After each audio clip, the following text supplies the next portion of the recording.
Hello everyone. This is the second lecture in the series of lectures on Laxman, a poem by Toru Dutt. This poem has been given the shape of a dialogue which takes place between Sita and Laxman. Marich raises a piercing cry as though it were of Ram. On hearing the counterfeit voice, Sita asks Laxman to go to forest to help his brother Ram, but Lakshman shows his reluctance. That is, he doesn't go there uh, in the beginning. So he shows his reluctance to go and stands magic bound, but then Sita rebukes him. Sita is convinced that the painful cry is of Ram, but Lakshman knows that his brother is so strong that no evil force can harm him. All persons, whether they are Rakshasas, whether they are Devatas, angels, Rakshasas means demons, and ghosts, regard Lord Ram as the mightiest person. Out of fear, all evil persons run away from sight, but Sita is not satisfied with the answer of Lakshman.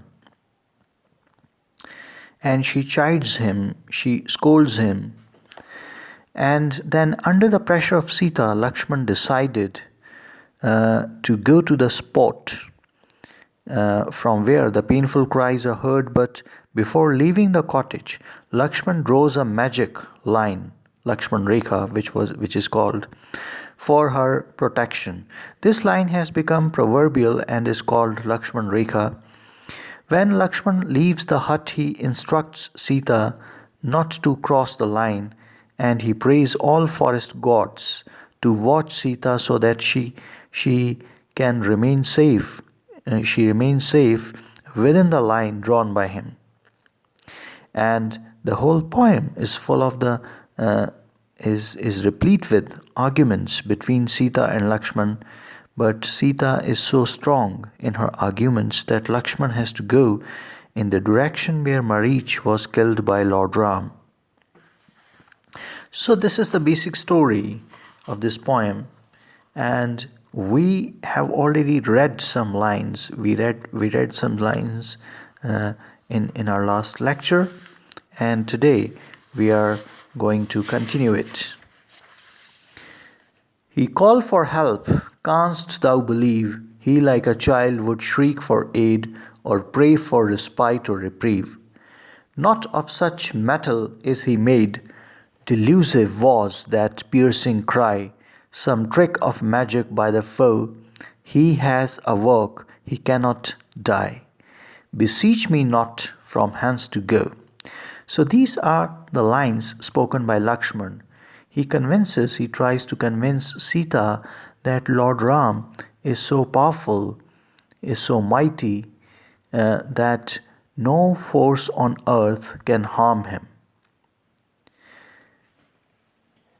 And then he says, for here beside thee as a guard, it was he commanded me to stay. Lakshman was instructed by Lord Rama to stay there, to stay with Sita, her sister-in-law, and protect her. For here beside thee as a guard, it was he commanded me to stay, and dangers with my life to ward. If they should come across thy way, send me not hence, for in this wood bands scattered of the giants lurk, who on their wrongs and vengeance brood, and wait the hour their will to work.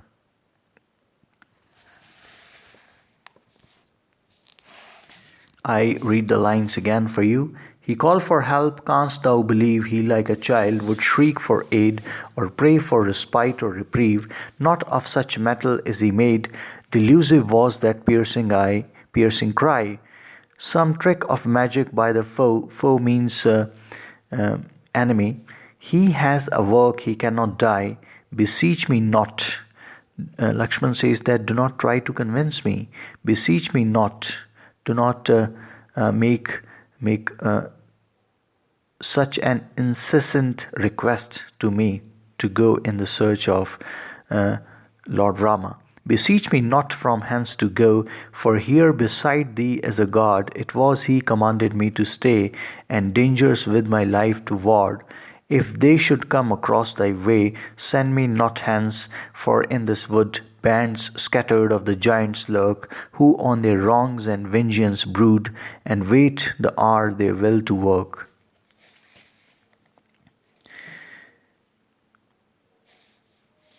So when Lakshman stands as magic bound, Sita instructs him not to while away the time in idle contemplation, and he should arm himself either with his sword or bow. He does not mind her words. Sita is very anxious on account of his husband and thinks that evil has environed him.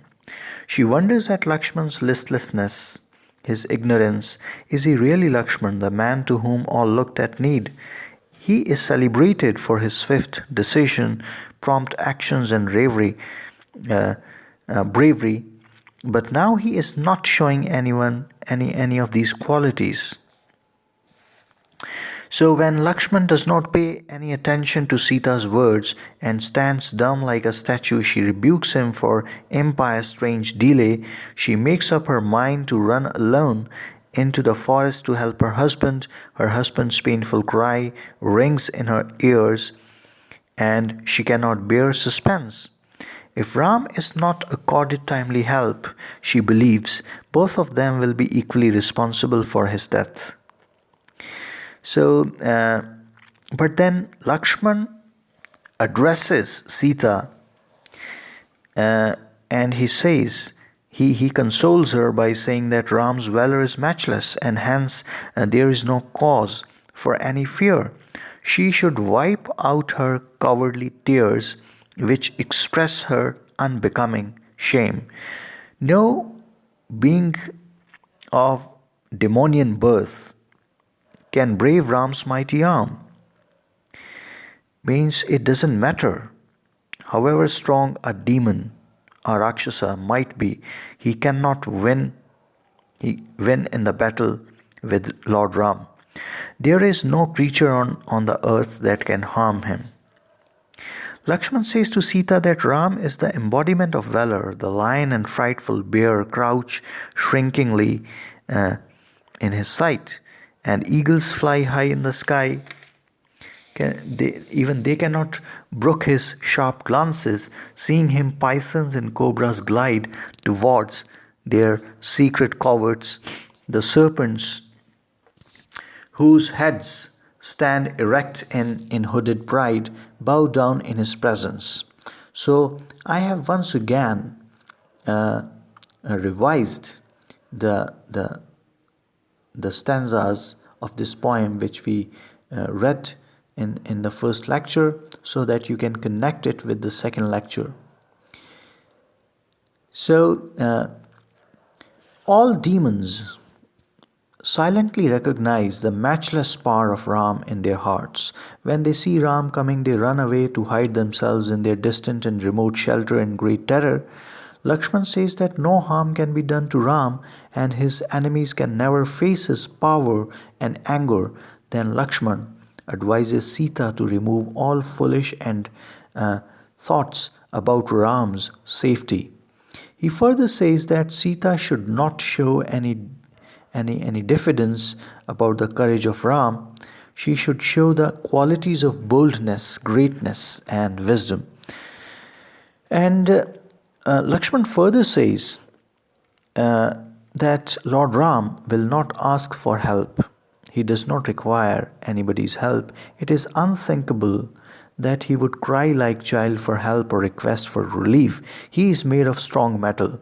Lakshman believes that the cry that Sita has heard is deceptive. Somebody is tricking them. The cry is a magic trick practiced by some enemy of Ram. Ram can never die because he has to do many noble deeds. Therefore, Sita should not request him to go to the sport of the trouble.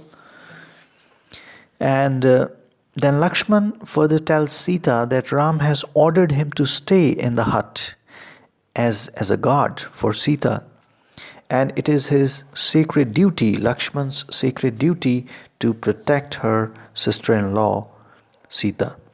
Ram has also asked him to make Sita free from any danger if the danger comes in the way of Sita. Therefore, he requests not to send him outside the cottage.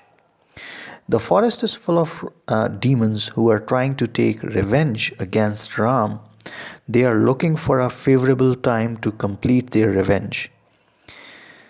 So, Sita should not worry about Lord Ram's safety. After hearing such words of Lakshman, Sita refutes Lakshman and thinks that the denial of Lakshman is shameful. Let's read the lines spoken by Sita. O shame, and canst thou make my weal a plea for lingering? Now I know what thou art, Lakshman, and I feel far better were an open foe. Art thou a coward? The words which are used here, art, A-R-T, art, and thou, these are archaic words. Archaic words means words from Old English, words which are no longer used. Art here stands for R, A-R-E-R, and thou stands for you. Art thou a coward? I have seen thy bearing, thy means your. I have seen thy bearing in the battle fray, where flew the death fraught arrows keen. Else had I judged thee so today. But then thy leader stood beside, dazzles the cloud when shines the sun, reft of his radiance, see it glide, a shapeless mass of vapors done. So of thy courage, or if not, the matter is far darker dyed. What makes thee loth to leave this sport? Is there a motive thou wouldest hide? He perishes well, let him die. His wife henceforth shall be mine own. Can that thought deep embedded lie within thy heart's most secret zone? So these are the allegations made by Sita on Lakshman, that Lakshman is unnecessarily delaying in helping out Lord Ram. So this is what she thinks at that time.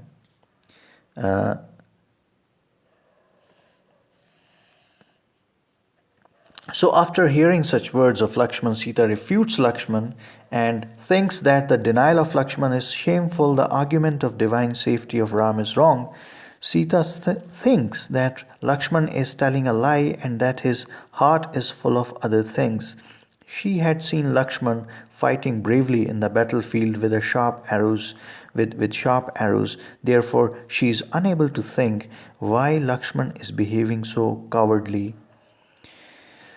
Sita points out that Lakshman is showing lack of courage to start for the place where Ram is crying. She thinks that even in the bright light of the sun, the clouds become more shiny.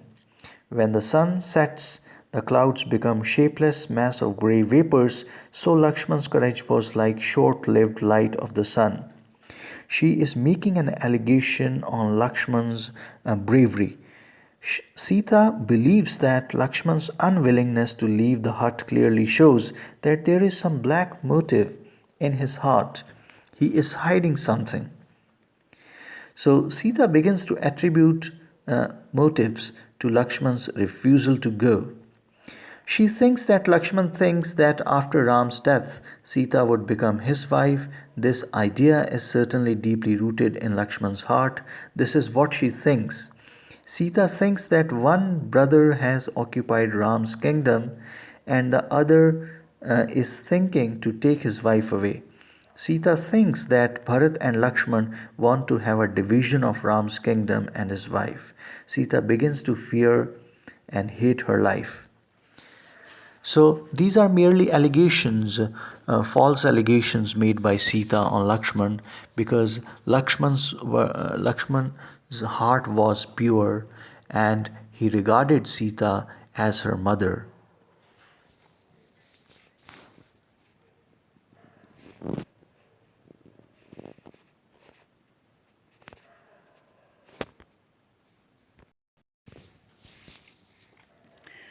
So these are merely allegations made by Sita on Lakshman. Now let's further read the poem.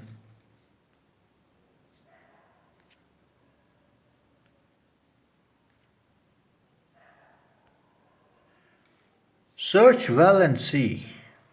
Search well and see. One brother takes his kingdom, one would take his wife. A fair partition. But it makes me shudder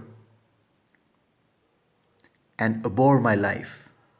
Remain here with a vain pretense of shielding from wrong and shame, or go and die in his defense and leave behind a noble name. Choose what thou wilt, I urge no more. My pathway lies before me clear. I did not know thy mind before, I know thee now and have no fear. She said and proudly from him turned. Was this the gentle Sita? No. Flames from her eyes shot forth and burned. The tears therein had ceased to flow. Hear me, O Queen, or I depart. R-E-R-E-R. It means before I depart. Or I depart. No longer can I bear thy words. They lacerate my inmost heart and torture me like poisoned swords. Lakshman says that Lakshman says to Sita that the words which you have used for me, they are so harsh and they are so grave allegations that you have made on me that I cannot tolerate this kind of behavior and these kinds of words which are you using. So he makes up his mind to go in search of Lord Ram. So Sita asks Lakshman whether he is in secret conspiracy with those who have deprived Ram of his kingdom, or whether he is a spy to keep watch over Ram's movements in his exile. Sita makes up her mind to follow Ram through all difficulties. It is up to Lakshman to follow truth or behave like a false and deceitful life. Sita rebukes Lakshman that she would not like to live life after the death of her Lord Ram. Whatever may come, she will face all problems. May all gods see her firm pledge. Then Sita makes up her mind to follow Ram through all coming troubles. She gives freedom to Lakshman to choose either truth, which is the highest virtue of the holy life, or follow falsehood or deception. And then Sita tells Lakshman that he may live at the cottage under the false idea of saving her life from wrong and shame, or to go and die in Ram's defense and leave a noble name behind. Sita further says that Lakshman is free to choose whatever he likes, but her decision is quite clear. Sita strongly says that her intentions are clear and that she has no fear. And after having rebuked Lakshman, Sita turns away from him, and then there was great anger on the face of Sita. She has stopped weeping, and on her eyes are burning with flames of anger. And her eyes are burning with flames of anger. Lakshman requests Sita not to show distrust to him and agrees to go into the forest. The words of Sita have injured him and pained his heart like poisoned swords. So this is too much for Lakshman to listen to these words. And so in his reply he says that he has been deeply pained by her words. Is this the reward for his loyalty and truth? He understands. He only requests her to be less rash in judgment. Without caring for his safety, he is ready to go to the forest and he invokes God to keep her safe.